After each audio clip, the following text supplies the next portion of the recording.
Kelly Murphy was a snowboarder.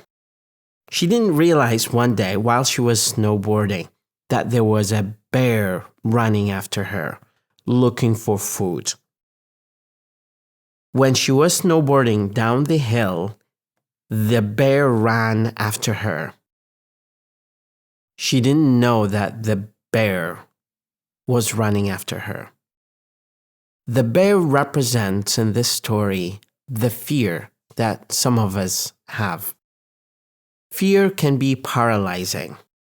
Had she stopped and looked at the noise behind her, the bear could have devoured her because the bear was hungry. The moral of the lesson is fear can be devastating. If we look back, we can never move forward. So the only way to move forward is to never look back. Keep grinding and keep pushing forward and keep moving forward.